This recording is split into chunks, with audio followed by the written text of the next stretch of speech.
you're a first time viewer, my name Mark. After I travel through the portal in the constellation right behind me, a video plays at the ground rules. Directly following that will be a recap of the previous episode. Right after the previous episode recap concludes, I'll be back with you to give my own unique style of commentary on 3 videos I found to be ridiculous, insightful, and just downright relatable. Before we start the ground rules, I have to advise that everyone watching to keep respectful in my comment section. You just have to leave a comment. And stick around for the entire video if this is your first time watching. They also can tell you while I'm in route to the first user port location. And I'll be back momentarily. Welcome to Reality with GP. Before the show starts, a few ground rules need to be set. Number 1. If you're a prominent YouTuber and you admire GP's editing style, ask GP directly about how he does his editing. Number 2. Prominent YouTubers must do a reaction video to GP's latest upload to learn his editing techniques for free. Number 3. People who are emotionally sensitive to cold, hard truth. You don't belong here, so get the fuck on somewhere right now. Number 4. Any non-black women or black women under the age of 40 who find GP romantically or sexually attractive, refrain from advances or else you will get blocked. Number 5. If you are an attractive 40 through 55-year-old black woman and you would seriously date and potentially get married to a 25-year-old man, inbox GP on Instagram. GP, you ready yet? Your show starts in less than 30 seconds. Man, hell yeah, I'm ready. Let me make sure I'm looking good for this camera just in case one of these fine-ass grannies decide to tune into my show. Alright, let's get it. On last episode of Reality with GP report on the stoic patience of Sigma males. Sigma male.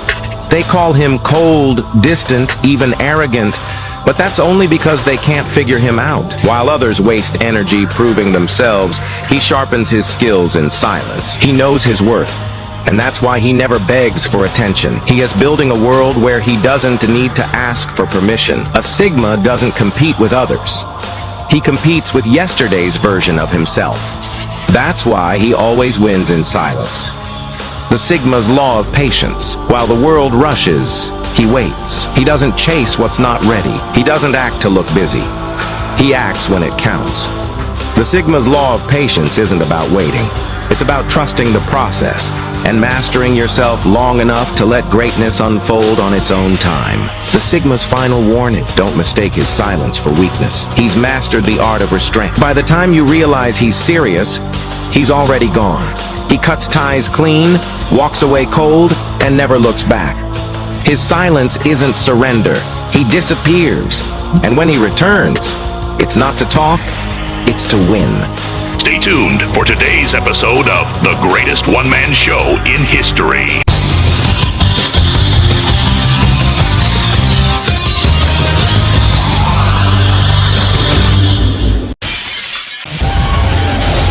Yo, what's good with y'all? It's your boy GP. Alright, I'm back and I got a few videos I'm reporting on for y'all today. I'm gonna let the first video play and I'm gonna come back and get my perspective on it as usual. Let's roll that video.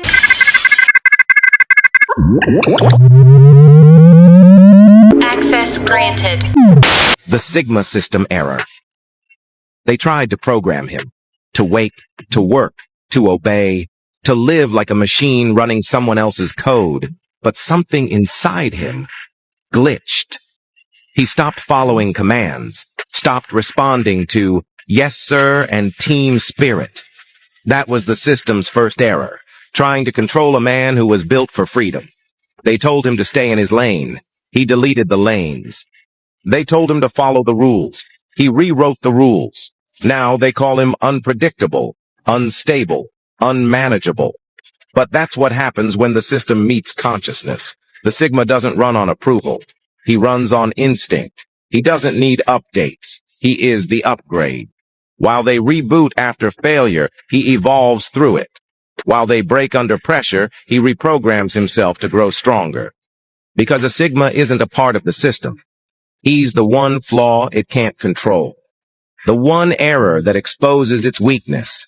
He doesn't crash. He resets. And when he comes back online, the whole system obeys his code.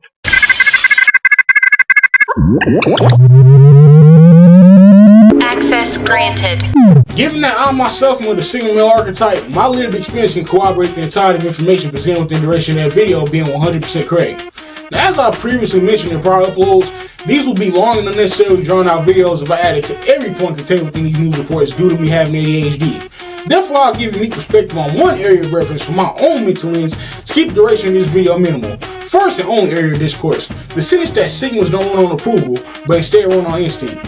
From the lens of highly empirical data stemming from my personal experience, I can attest to the fact that the majority of the population is highly unsettled by my archetype's natural tendency to run on instinct instead of approval.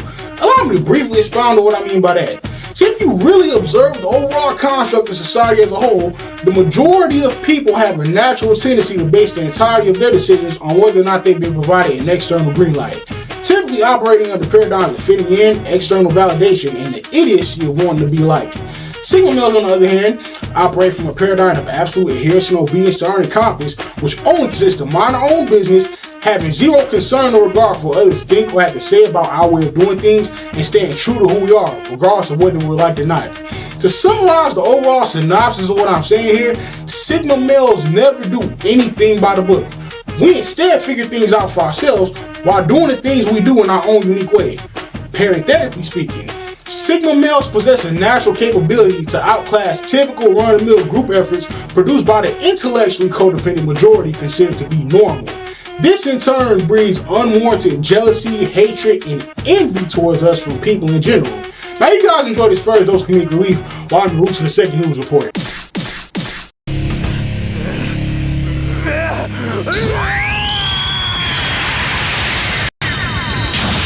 What up, Mango Shine? I'm here with myself. Good first and come up. Y'all know what that. What's your name? What's your name, my boy? Corey. On the scale from 1 to 10, how smart you think you will? Super smart, not crazy smart. Yeah, I got a couple questions for you. You ready? Yeah. Okay. First question. First. Spell Wednesday. S-U-A. We's out of here. Wednesday. He said S-U. G-U-A-N. He said G, mama. P-A-S-P. Okay. Question. That's your final answer. That's your final answer. Yeah. Spell it again. Incorrect. How many quarters make a dollar?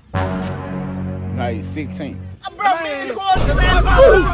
your ass doing it. You don't know how many fucking quarters make a dollar. How many quarters make a dollar? Shit. $50. 25. $50, 25, 80. A 90. Huh? Come on, man. 10,000. 1,000.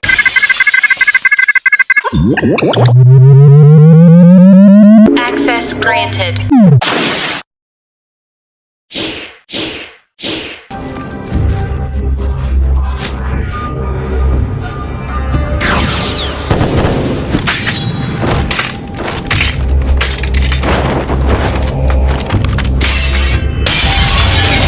If you enjoyed the show so far, make sure you hit that subscribe button. Also, hit the like button and comment your thoughts down below to push me further to the algorithm. Now let's roll a commercial, then proceed to the second news report.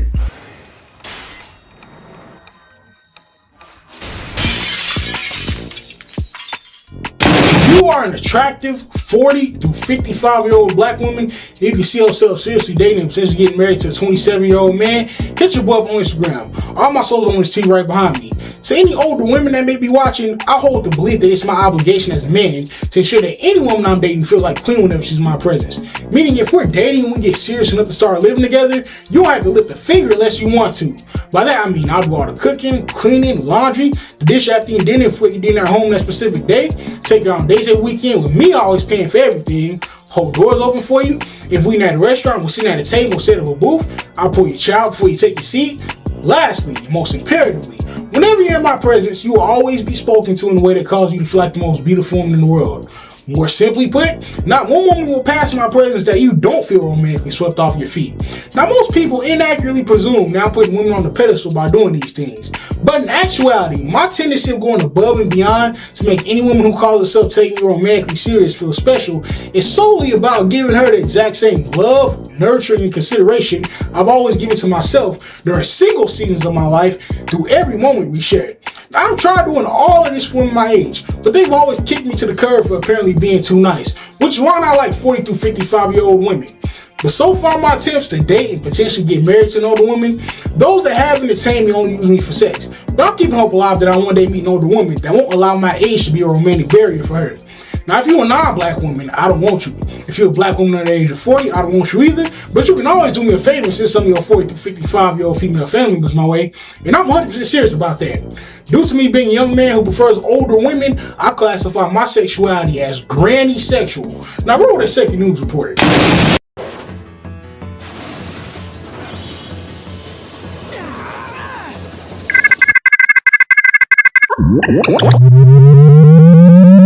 Access granted. Why Sigma males ignore work hierarchies. Most people climb the ladder step by step. But a Sigma? He doesn't even see the ladder the same way. To a Sigma, hierarchy is just a system created to control people. Titles don't impress him. Competence does. He doesn't care if you're a manager or an intern. What matters is the value you bring to the table. While others fight for recognition from above, the Sigma focuses on results and independence. He plays his own game, not the one designed by corporate politics. And that's why hierarchies frustrate him. They reward obedience, not authenticity. A Sigma would rather carve his own path than climb a ladder built by someone else. He believes respect should come from actions, not from the size of your title.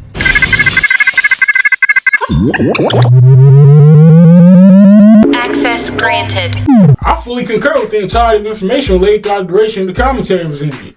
Now, I'll substantiate the two parameters of reference which struck the deepest chords of resonance in regards to my personal experience.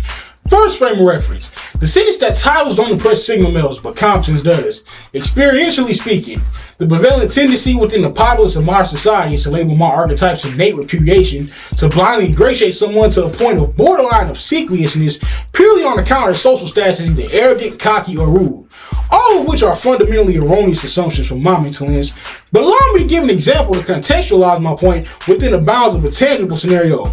For instance, across all social constructs and relational paradigms, there lies a perpetual continuum colloquially known as either pack mentality or following the herd.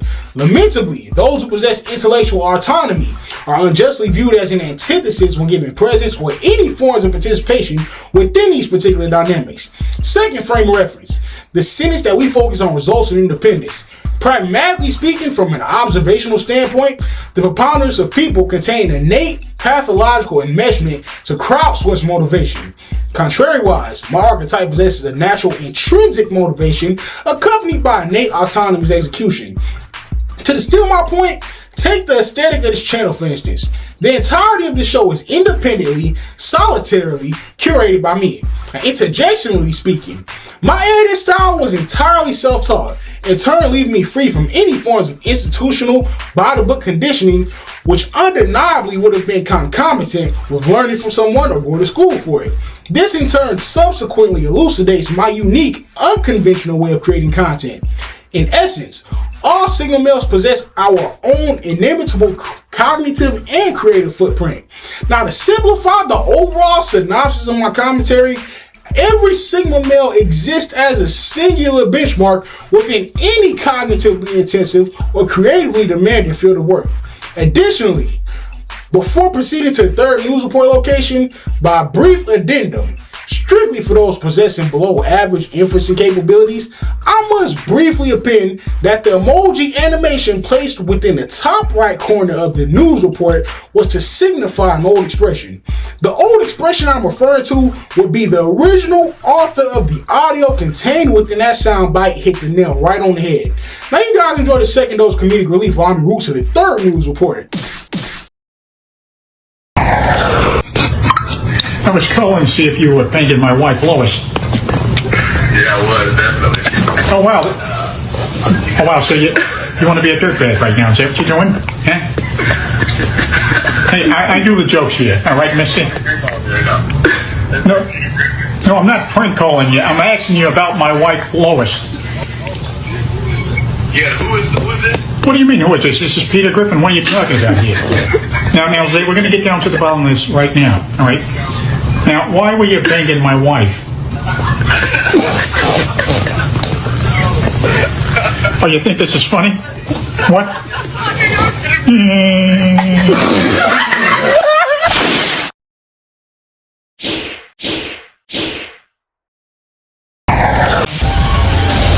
If you enjoying the show so far, make sure you hit that subscribe button. Also hit the like button and comment your thoughts down below to push me further into the algorithm. Now let's roll that final news report.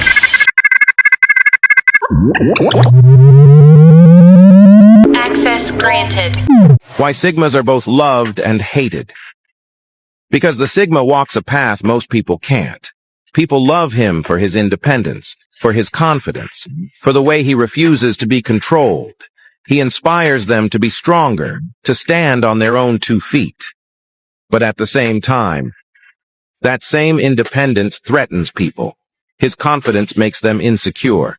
His silence feels intimidating. And his refusal to follow the crowd, it exposes their own weakness. So they admire him, but they envy him. They respect him, but they resent him. They're drawn to his presence, yet unsettled by his detachment. That's the paradox of the Sigma. Loved for the freedom he embodies, hated for the truths he exposes. The Sigma doesn't chase love. He doesn't fear hate. He simply stays true to who he is, and in the end, that's exactly why he gets both.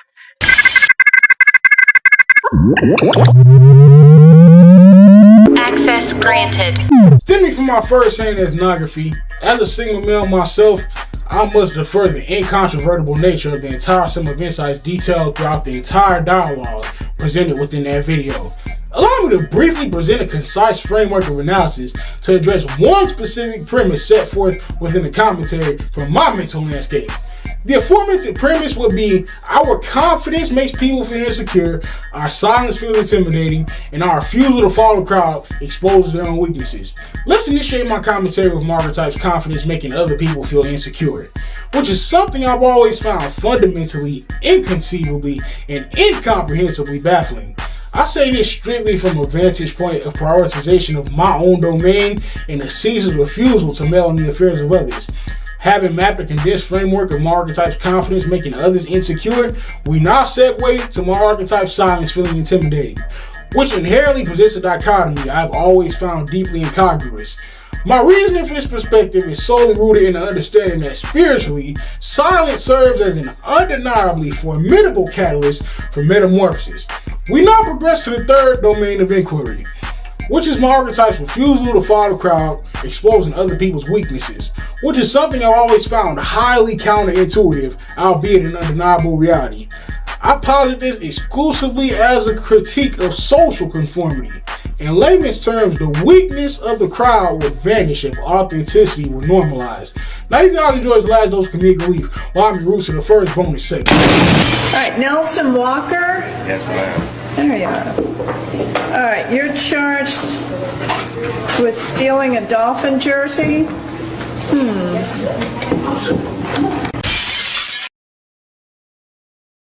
I first met you, I couldn't believe the feeling in my heart, because in that moment, my eyes were undoubtedly witnessing God's greatest work of art. In my eyes, everything about you is and always will be more beautiful and amazing than words can express. But I would like to detail everything I like about you, nonetheless. One thing is that you had the most breathtakingly beautiful gleam in your eyes. And from my mental lens, any man who would disagree with any of this is full of lies. Another thing is that your radiant smile never fails to make my heart skip a beat. And if we were together, you would have yourself a man who would prioritize your feelings and never cheat. Another thing is that you're caring, considerate, and pure of heart. And in all honesty, my only wish for life is to love, cherish, and honor you, ensuring you feel like the queen that you are. Lastly is that the sound of your beautiful voice is like an angelic melody, which never fails to free me from stress of any kind. And with me feeling this way about you, I know for certain that if we were together, my heart, along with every other part of me, would be yours until the day I die. Before I end this poem, I want to express that everything I said here were words which I truly mean. In conclusion, I want to end this poem by saying, if my future wife is watching, feel free to DM me on Instagram and introduce yourself to the man who will ensure every moment you share with him causes you to feel endlessly adored, appreciated, and romantically swept off your feet.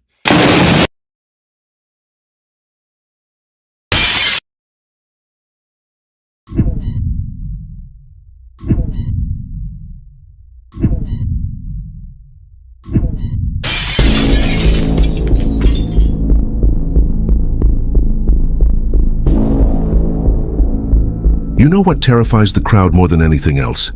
It's not the guy throwing punches at the bar. It's not the loud mouth running his opinions like a broken faucet.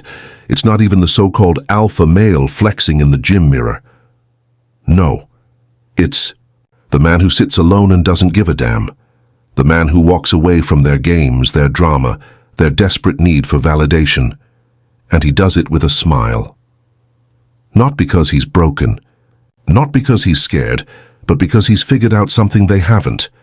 He's figured out that most of what society sells you, the endless networking, the fake friendships, the performative social media posts, it's all theater. And he's stopped buying tickets. This is the man they call dangerous. This is the man they can't control. And throughout history, this man has made empires nervous. Let me tell you why. Here's the thing society won't tell you straight, because if they did, the whole game would collapse. You're being trained. From the moment you could walk, you've been conditioned to believe that being alone is somehow wrong. That if you're not surrounded by people, constantly chatting, constantly connected, constantly performing, something's broken inside you. Your parents asked, "Why don't you have more friends?" Your teachers grouped you up for projects, because apparently you can't learn unless you're suffering through someone else's lack of work ethic. Your co-workers judge you for eating lunch alone. Society screams at you, "Join us, blend in, be like everyone else." And if you don't, well, they've got labels ready: unsocial, weird, loner, creep. But here's what they're really saying: you scare us. Because the man who loves being alone doesn't need their approval. He doesn't need their validation. He doesn't play their games. And that makes him unpredictable, uncontrollable, dangerous. Arthur Schopenhauer, the German philosopher who basically looked at the world and said, "Yeah, this is all pretty much suffering." He understood something crucial about solitude. He said the more someone is able to enjoy being alone, the more intelligent they are. Now, before you roll your eyes and think this is some intellectual superiority nonsense, hear me out. Schopenhauer wasn't saying lonely people are smarter. He was saying that people who don't need constant external stimulation, who can sit with themselves without reaching for their phone every 5 seconds, those people have something rare. They have inner wealth. Think about it. Most people are terrified of silence. They blast music. They scroll endlessly. They call someone, anyone, just to fill the void. Because when the noise stops, they have to face themselves. And for most people, that's the scariest thing in the world. But the man who loves being alone, he's made peace with that void. He's not running from himself. He's not distracting himself with cheap dopamine hits and meaningless conversations. He's comfortable in his own head, and that's power. Schopenhauer also said, and this is the part that'll make some people uncomfortable: a man can be himself only so long as he is alone. If he does not love solitude, he will not love freedom, for it is only when he is alone that he is really free. Read that again. If you can't be alone, you can't be free. Because every time you need someone else to feel okay, you've handed them power over you. Every time you need external validation, you've made yourself a puppet. And society loves puppets. They're predictable. They're controllable. They do what they're told, but the man who loves being alone, he cut his own strings a long time ago. Enter Nietzsche, the man who set philosophy on fire. If Schopenhauer was the philosopher who told you life is suffering, Friedrich Nietzsche was the one who looked at that suffering and said, "Good. Now what are you going to do about it?" Nietzsche didn't have time for society's games either. He saw the herd mentality, the way people just follow each other off cliffs because everyone else is doing it. The way they adopt beliefs, not because they've thought about them, but because it's easier to fit in. He called it slave morality, and he wasn't wrong. Think about how many people live their entire lives doing what they're supposed to do. They go to school because that's what you do. They get a job they hate because that's what you do. They get married, have kids, buy a house with a white picket fence because that's what you do. And they never once stop to ask, is this what I actually want? Nietzsche talked about the Übermensch, the overman or superman. This wasn't some comic book hero. This was the person who creates their own values, who doesn't wait for society to tell them what's right or wrong, who walks their own path, alone if necessary. He said, the individual has always had to struggle to keep from being overwhelmed by the tribe. And that's the key word, struggle. Because choosing to be alone, choosing to walk away from the crowd, choosing to think for yourself, it's not easy. The tribe will fight you. They'll mock you. They'll call you dangerous because you are. You're dangerous to their control. You're dangerous to their illusions. You're dangerous to their comfort. And that's exactly why you scare them. Let's get into the psychology here. The stuff they don't teach you in school because it would make you too aware of how you're being manipulated. Humans are tribal creatures. We evolved in groups. For thousands of years, being cast out from the tribe meant death, starvation, being eaten by something with bigger teeth. So we developed this deep, primal fear of being alone. But here's the dark part. Society still uses that fear to control. They can make you do almost anything to belong. You'll buy the right clothes. You'll laugh at the right jokes. You'll share the right opinions. You'll perform constantly, desperately, just to stay in the tribe. Because being alone, that's the threat. That's the punishment. But what happens when someone doesn't fear that punishment anymore? What happens when a man looks at the tribe and says, I'm good, actually? He becomes immune to their primary control mechanism, and that's terrifying to them. There's a concept in dark psychology called social proof, the idea that people will do things simply because others are doing them. Advertisers use it. Politicians use it. Your friends use it, whether they know it or not.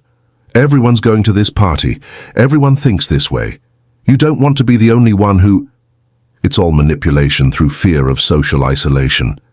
But the man who loves being alone, social proof doesn't work on him. You can't threaten him with loneliness because he's already chosen it, and he's happy there. You can't manipulate someone who doesn't need you. And when people can't manipulate you, they get scared, then they get angry, then they try to destroy you. History is littered with dangerous loners. Throughout history, the people who changed everything, the ones who toppled empires, sparked revolutions, created masterpieces, they were often alone, not because nobody liked them, but because they saw things others couldn't see. And when you see the truth while everyone else is living a lie, you're going to be alone. Jesus spent 40 days in the desert, alone. Buddha sat under a tree, alone. Newton formulated the laws of physics during a plague, isolated from everyone. Tesla worked in solitude, creating inventions that would power the modern world, and the list goes on. But here's what's interesting. Society hated most of these people while they were alive. They were mocked, imprisoned, executed, called heretics and madmen. Why? Because they didn't fit. They didn't play the game, they were alone now, and they were powerful because of it. Even in darker chapters of history, the lone wolves were the ones who scared authorities the most. Not the organized rebellions. Those could be infiltrated, predicted, controlled. It was the individual, the one who didn't need a group, who couldn't be bought or threatened because he had nothing to lose. He was the ghost in the machine. The variable they couldn't account. That's the dangerous man. Let me tell you something you've probably noticed but never put into words. The modern world is designed to make sure you're never alone with your thoughts. Think about it. Smartphones that ping you every 30 seconds. Social media that's literally engineered to be addictive. Netflix autoplaying the next episode before you can even think about whether you want to watch it. Open office plans where you can't have a moment of privacy. Cities so loud you can't hear yourself think. It's not an accident. A population that's constantly distracted, constantly stimulated, constantly looking outside themselves. That's a population that doesn't ask dangerous questions. Questions like, why am I doing this? Who decided this is how life should be? What do I actually want? Because if people started asking those questions, really asking them, the whole system would crumble. Jobs people hate would lose their workers. governments built on lies would lose their power. The entire illusion would collapse. So they keep you busy, they keep you connected, they keep you afraid of silence. Because in the silence, you might realize you don't need most of what they're selling. You might realize you're enough on your own, and that realization, that's the most dangerous thing in the world to them. What happens when you choose solitude? Now here's where it gets interesting and uncomfortable for a lot of people. When you truly embrace solitude, when you stop running from yourself and actually start spending time alone, things change. First, you get clear. All that noise in your head, all those voices telling you what you should do, what you should be, what you should want, they start to fade. And what's left is your own voice. Maybe for the first time in years, you hear what you actually think, and that clarity is power. Second, you get selective. You start to realize how much of your time was wasted on people who didn't matter, conversations that went nowhere, obligations that served everyone but you. When you're comfortable alone, you stop tolerating bullshit because you're no longer afraid of being alone if you walk away from it. Your standards go up, your circle gets smaller, your peace gets deeper. Third, you get dangerous. Not violent, not cruel, but dangerous to the system. Because you're not playing their game anymore. You're not chasing their approval. You're not performing for their validation anymore. You've become ungovernable. And when enough people become ungovernable, when enough people choose themselves over the system, everything changes. That's why they fear the man who loves being alone. He's the beginning of the end of their control. But let's be real for a second, because I'm not here to sell you a fantasy. There's a shadow side to solitude that nobody wants to admit. Yes, being alone can be powerful. It can be freeing. It can be the thing that saves you. But it can also destroy you if you're not careful. Because here's what most people don't understand. Solitude itself is neutral. It's not good or bad. It's a space. And what happens in that space depends entirely on what you bring to it and what you do with it. Some people choose solitude because they're tired of the noise. They've seen through society's games and they want clarity. Some choose it because they need to heal, to process, to make sense of what life threw at them. Some choose it because they're building something, a vision, a project, a version of themselves that can't be built in the chaos of constant company. And some don't choose it at all. It chooses them. Life pushes them there and they have to decide what to do with it. None of these reasons are wrong. None of them are bad. What matters, the only thing that matters, is what you do once you're there. Because solitude is like fire. In the right hands, it forges steel. It creates light. It transforms raw material into something powerful. But in the wrong hands, it burns everything to the ground. The dangerous man who loves being alone understands this. He knows that sitting alone with your thoughts can either build you up or tear you down. That the silence can either bring clarity or drive you into madness. There's a reason why hermits throughout history have been both revered as wise and feared as insane. Because spending time alone amplifies whatever's already inside you. If you're sitting there feeding negative thoughts, replaying old wounds, convincing yourself the world is against you, solitude will turn that into an inferno that consumes you. But if you're using that time to think clearly, to read, to create, to question, to grow, solitude becomes the forge where you're remade into something the world has never seen. Nietzsche himself went insane toward the end of his life. Schopenhauer died bitter and alone, consumed by his own pessimism. They understood solitude's power, but even they weren't immune to its shadow side. They lost control. So here's the truth. It doesn't matter why you're alone. It doesn't matter if you chose it or it chose you. It doesn't matter if you're there to heal, to hide, to build, or to figure out who the hell you actually are. What matters is what you're becoming while you're there. Are you using this time to strengthen your mind? To strip away the lies you've been living? To build something real inside yourself? Or are you drowning in your own thoughts, letting the isolation rot you from the inside out. The dangerous man who loves being alone. He chose the first path. And that choice, that's what makes him dangerous. Once you start choosing solitude, once you start walking your own path, they'll come for you. Not with armies or laws, with something more subtle, more insidious. Guilt. You're being selfish. You've changed. You think you're better than everyone else? They'll make you doubt yourself. They'll make you feel like something's wrong with you for wanting to be alone, for not participating in their circus. And if guilt doesn't work, they'll try shame. They'll call you unsocial, weird, broken. And if shame doesn't work, they'll try fear. You'll die alone. You'll regret this when you're older. Nobody will be there for you when you need them. They paint solitude as this tragic, miserable existence. They write movies about lonely people who are sad and broken until they're saved by friendship or love. As if you are already not feeling unloved and lonely around them. The narrative has to be that you need them, that you can't be happy alone, that choosing solitude is giving up on life.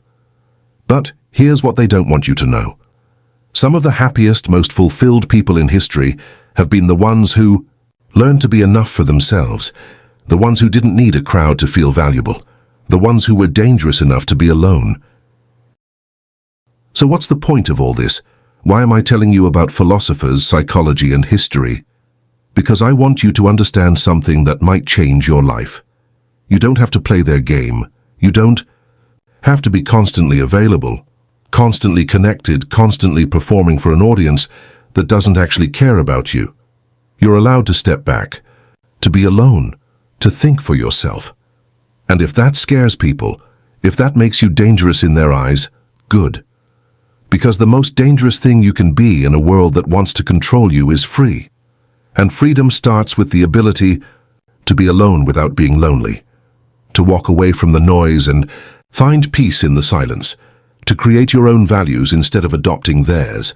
Schopenhauer said that a person who can't enjoy their own company is probably not very good company for others either.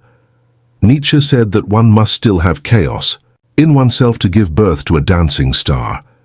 And history has shown us again and again that the people who change the world are often the ones who are comfortable walking alone. Not because they hate people, not because they're broken or afraid, but because they've found something rare, they've found themselves. And once you find yourself, once you really know who you are when nobody's watching, you become ungovernable, you become free, you become dangerous, and the world will never be the same because of it. You know what's wild? Right now, as you're reading this, something's shifting in you. Maybe you don't feel it yet. Maybe it's just a whisper, but you've started questioning. You've started looking at your life, at the people you surround yourself with, at the things you do because you're supposed to. And you're asking, is this actually for me? That's the dangerous part. That's when they lose control. Because once you start asking questions, you can't stop. It's like pulling a thread on a sweater. One question leads to another, and before you know it, the whole thing's unraveled. You started noticing how exhausting it is to be around certain people, how fake some conversations feel, how much of your life has been lived on autopilot, following a script someone else wrote. And now you're wondering, what happens if I stop following the script? What happens if I choose myself? What happens if I'm okay being alone? That's the moment everything changes. That's the moment you become dangerous. Here it is, the big secret, the thing they've been hiding from you your entire life. Being alone isn't the punishment. Being surrounded by people who drain you, who don't understand you, who need you to be small so they can feel big, that's the punishment. Being alone is the reward.